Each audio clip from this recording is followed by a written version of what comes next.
سمجھوتا express Lahore اور دلی کے درمیان چلا کرتی تھی اور یوں پارٹیشن کے نتیجے میں بھارت اور پاکستان میں رہنے والے ہندو اور مسلمانوں دونوں کو ملانے کا ایک سبب تھی.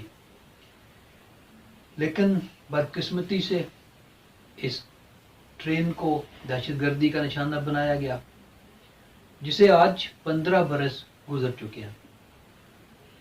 اس ٹرین کے متاثرین آج بھی انصاف کے منتظر ہیں، لیکن بھارتی حکومت انصاف کرنے میں ناکام ہے.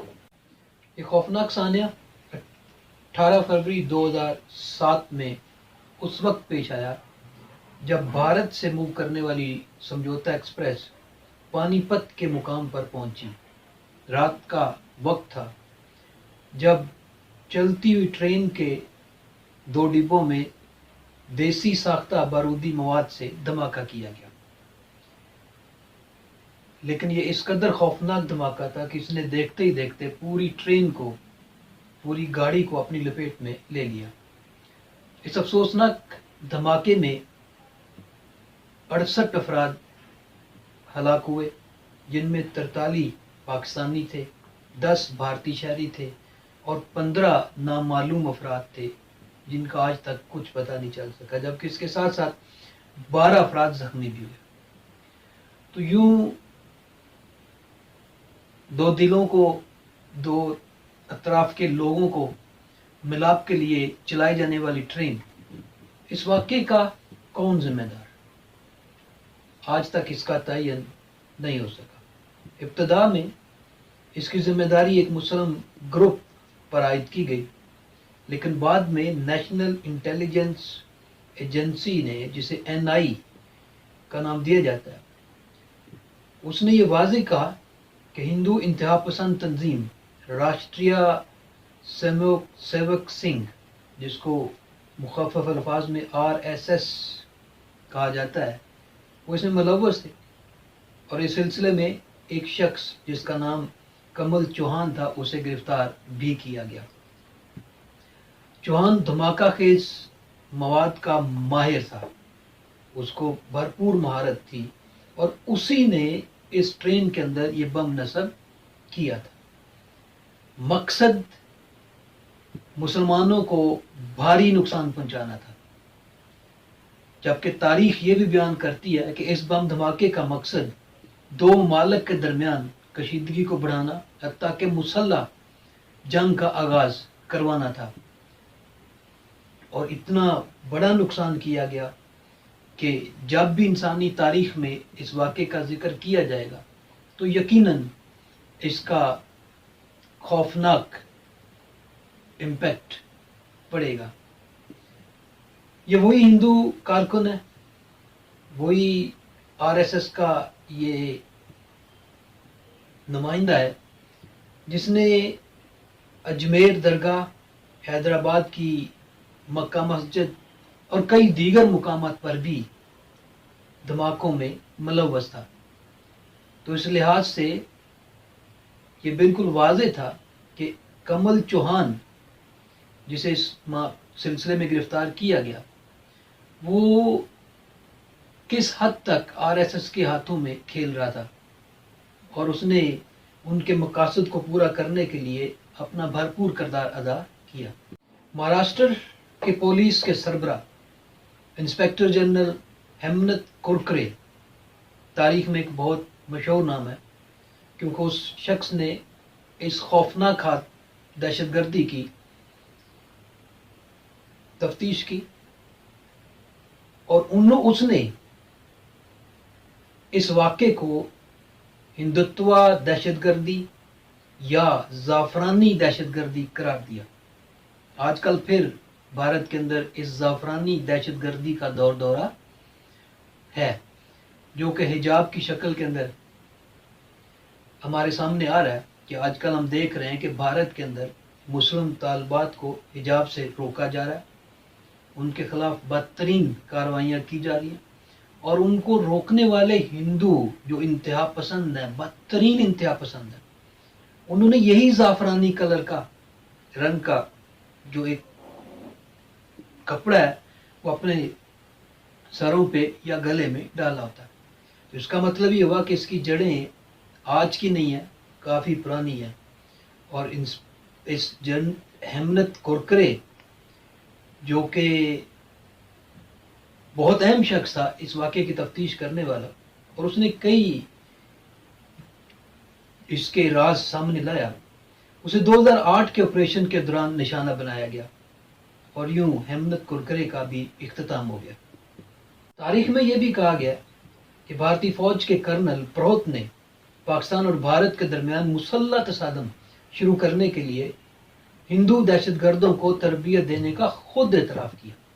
بھارتی پارلیمنٹ میں اپوزیشن لیڈر راہل گاندھی نے صحیح معنوں میں اس بات کی تصدیق کی ہے کہ ہندو انتہا پسندوں کی افزائش بھارت کے لیے مسلمانوں سے زیادہ خطرناک ہے. پاکستان نے بھارت پر زور دیا تھا کہ سمجھوتا ٹرین دھماکوں کے لیے کی گئی تحقیقات کے نتائج کو شیئر کرے، دنیا کو بتائے. یہ پاکستان نے ڈیمانڈ کی اس وقت، لیکن جس میں یہ انکشاف ہوا تھا کہ فروری 2007 میں دہشت گردی کی کارروائیوں کے پیچھے ہندو انتہا پسند تنظیموں کا ہاتھ تھا. اور یہ بات بھی یہاں ہے کہ بھارت کا بالعموم پاکستان مخالف تاریخی موقف اور خاص طور پر بی جے پی حکومت کا ہندوتوا نقطہ نظر کہ بھارت نے جو پاکستان کے خلاف پراپوگنڈا شروع کیا وہ آج تک جاری ہے. اور اب مودی کے دور حکومت کے دوران اس میں خاصی تیزی بھی آ چکی، اس میں شدت بھی آ چکی. پاکستان اور بھارت مسلسل ایک دوسرے کے آمنے سامنے ہیں. مقبوضہ کشمیر کی صورتحال کو دیکھا جائے تو انتہائی خوفناک ہے. جس انداز سے وہاں پہ نہتے کشمیریوں کو نشانہ بنایا جا رہا ہے اس کو بیان کرنے کے لیے اب الفاظ بھی نہیں رہے.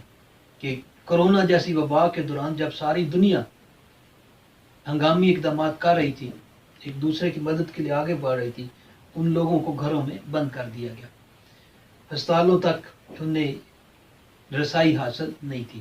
اور آج کل جو کچھ بھارت کے اندر مسلمانوں کے ساتھ روا رکھا جا رہا ہے اس کے اوپر تب دنیا بھی بول رہی ہے.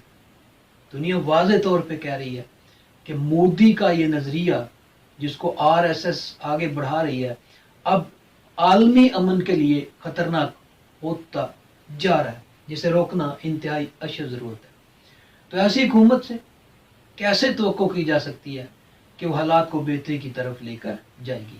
بہرحال سمجھوتا ایکسپریس کہ اس بم دھماکے میں ملوث ملزمان بری ہو چکے ہیں، ان کے بارے میں بڑا واضح فیصلہ جو تھا وہ دیا گیا بھارتی عدالتوں کی جانب سے، اور اس میں 4 ملزم جو تھے انہیں بری کیا جا چکا ہے.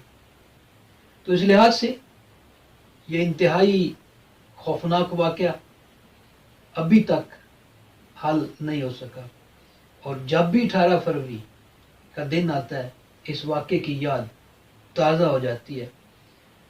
تو اس لحاظ اس طرح یہ واقعہ آج خود انصاف پر مبنی فیصلے کی تلاش میں ہے، لیکن اس کو حل نہ کرنا آج تک سمجھ سے بالاتر ہے.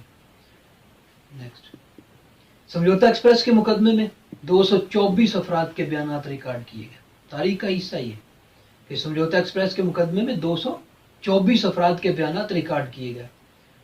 عدالت نے 13 پاکستانی گواہوں کو بھی پاکستانی ہائی کمیشن کے ذریعے کئی بار سمن بھیجا، لیکن ان میں سے کسی نے بھی گواہی نہیں دی. اس طویل مقدمے میں 300 گواہ تھے. یہ بات قابل ذکر ہے کہ گزشتہ 2 برس میں اس مقدمے میں 30 سے زیادہ گواہ منحرف ہوئے. سماعت کے دوران درجنوں سرکاری گواہ بھی منحرف ہوئے.